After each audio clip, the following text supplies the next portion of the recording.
vi mais de 30 ou 40 vídeos de drones ucranianos atingindo veículos rápidos russos só nesse fim de semana lá na região de Toretsk.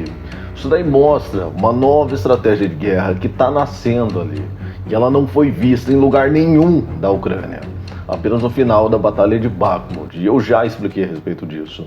O nome, ele é bem simples, defesa flexível, mas a tática em si, realizar ela, é bem complicado. E preste bastante atenção aqui, ninguém no Brasil está falando a respeito disso. Guerra é guerra. Это наш дом, Пошел! Você viu esse vídeo do início, certo? Ele faz parte do segundo contra-ataque, o ataque noturno. Esses soldados, os ucranianos que estavam ali, não conseguiram sair a tempo. E eles receberam um ataque dos russos, são 4 russos. Um dos soldados ucranianos, inclusive, começa a imitar o sotaque russo para tentar enganar os russos que estão atacando, e ele consegue até, beleza? São 9 minutos de vídeos que o YouTube não permitiu que eu colocasse aqui, mas vai estar disponível para quem for membro no canal e tiver lá no Telegram, beleza? No mais, eu peço por gentileza que você compartilhe esse vídeo, não tenha medo disso não, tá? Fale do Guerra é Guerra, deixa o seu like e compartilhe nos grupos, beleza? Vai ajudar bastante. Então você percebe, né, que eles estão dentro de uma casa, né, uma guerra de guerrilha. Perceba também, né, o tanto de zona cinzenta aí que eu tô te mostrando na área de Toretsk. Zona cinzenta é uma área que ninguém tem controle, é apenas um campo aberto em que os dois lados tentam avançar. E essa daí é a primeira novidade dessa guerra.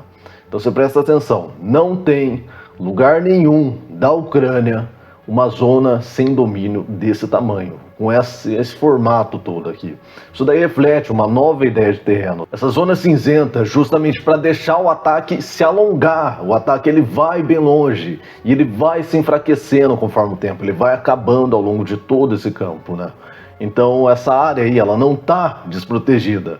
Muito pelo contrário, ela está bem protegida, só que tem uma maneira nova de fazer essa proteção. E ela já foi confirmada tanto pelos russos recentemente e tanto pelo exército ucraniano, tá? A inovação que os ucranianos estão trazendo com essa tática e os ganhos que eles fizeram estão surpreendendo até os soldados do Telegram da Rússia. Isso daí eu acompanho bastante, e o impacto que está tendo nesses soldados do Telegram indica que a tática ucraniana não está só gerando um efeito militar, mas também um efeito de histeria, um efeito psicológico. Nessa área cinza, né, de um lado a gente tem os soldados russos que tentam o ataque em horda, e eu quero que você guarde essa informação também, porque a Ucrânia não estava conseguindo lidar com os problemas desse ataque em horda, então eles conseguiam romper aí, mas eu já vou te explicar. Os ucranianos, eles ficam em cima com os drones, e nessa região de Toretsk tem muito, mas muito drone mesmo, é uma quantidade absurda que não está acontecendo em outras regiões da Ucrânia. E algum desses drones, eles fazem um ataque direto, eles vão direto para os soldados. E os outros faz só o mapeamento de cada soldado, porque no drone não é infinito, tá? Então eles mapeiam, eles observam cada movimentação, marcam as casas que os soldados entram, e eles conseguem também ter uma ideia de qual local os comandantes russos estão querendo capturar, por conta dessas movimentações. O mapeamento por drones, né, sugere aí que tem um avanço da inteligência tática ucraniana acontecendo. Possivelmente tem softwares aí que processam esses dados e conseguem entregar, né? Mas todos esses dados eles têm que ser guardados e utilizados de maneira rápida. É importante para a estratégia que isso daí seja coletado e já utilizado talvez no mesmo dia, tá? E os ucranianos, eles aproveitam para fazer o uso desses dados à noite. No vídeo 1, por exemplo, um drone ucraniano, ele vai lá e ele avista um drone russo que tem um cabo de fibra ótica. Deve estar passando a imagem aí para vocês, tá? E aí, sem muito esforço, o drone ucraniano, ele consegue cortar a fibra desse drone e simplesmente derruba esse drone com uma facilidade imensa. E assim que ele derruba, ele já avista um soldado russo perdido no meio de uma trincheira, e ele vai lá e joga uma bomba nesse soldado. São os vídeos que eu trouxe ontem aí, e antes de ontem, para quem é membro do Telegram, que se mostra também como o ataque de Toretsk é rápido, tá? Então, depois desse contra-ataque, né, lembrando, o primeiro contra-ataque ele é feito com drones, tá? Não precisa da utilização de soldados. Os ucranianos vão, localizam as posições onde os russos se esconderam e eles começam a se preparar à noite. E tem que ser à noite. Eles não utilizam mais os tanques barulhentos. A ideia é justamente ser rápido e preciso, cumprir a missão que eles têm que fazer. E eles conhecem a região ali, isso daí torna o ataque bem mais fácil. Então à noite eles vão lá, se concentram, eles vão limpar a área que ainda resta soldados. E essa é a parte importante que eu falei a respeito das rondas humanas. A Ucrânia não estava sabendo lidar até o presente momento com essa estratégia russa. De uma maneira informal, eu vou chamar esse soldado de zumbi para ser mais fácil de entender, porque ele está ali entre a vida e o fim dessa vida, né? Mas explicando bem simples, né? Existem as rondas humanas, a tática que já foi mostrada aqui no canal. E nesse ataque, seja de 30, 40 russos, acabam sempre sobrando 2 ou 3. A Ucrânia não consegue eliminar todos. E esses soldados que sobram, eles são os soldados zumbis que eu te falei. E eles já não têm mais força de ataque, eles são apenas soldados enfraquecidos que, por sorte, não foram eliminados durante o trajeto.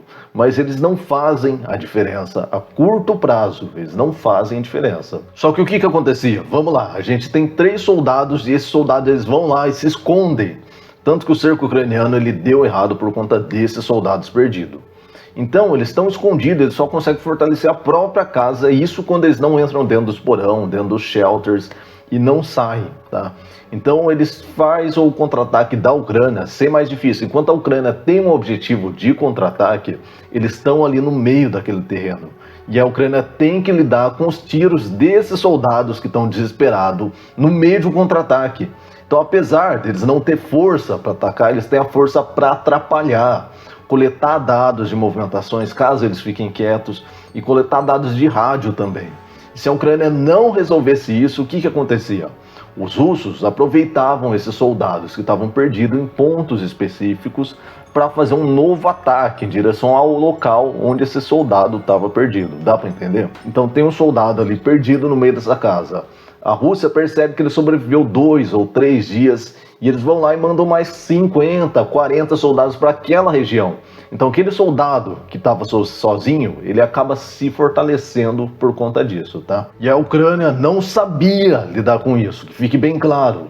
E aí eles perceberam, no meio do final da batalha de Bakhmut, que eles deveriam lançar um contra-ataque, não na linha de defesa russa, mas nesses soldados russos perdidos, e tem que fazer um pequeno contra-ataque direto neles, para poder liberar a zona e poder fazer um contra-ataque direto nas linhas de defesa. Então os ucranianos estão fazendo um contra-ataque rápido e preciso no local que esses russos estão perdidos, para que eles não percam a posição. Então agora eles conseguem manter a posição e conseguem eliminar ou capturar esse russo perdido.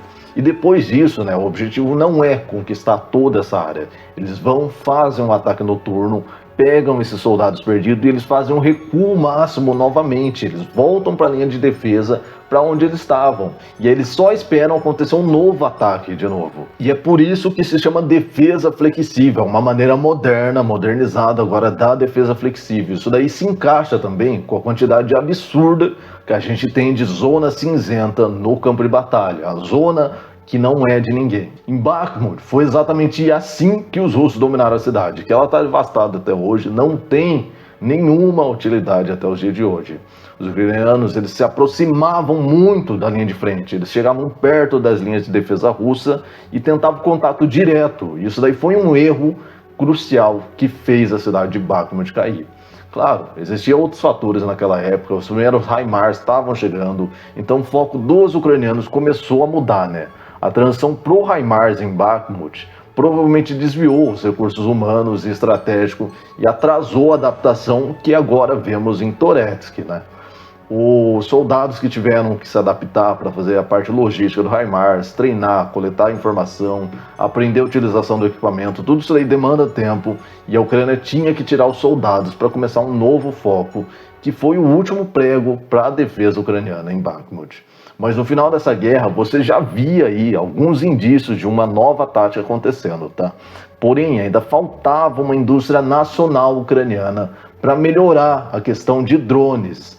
E por isso você vê, a partir dali, um aumento expressivo na produção. E agora, uma melhora também na tecnologia de drones. Os ucranianos não estão só produzindo drones de maneira massiva, mas também melhorando muito a qualidade dos drones. No mais, eu quero só agradecer aos membros do canal, tá?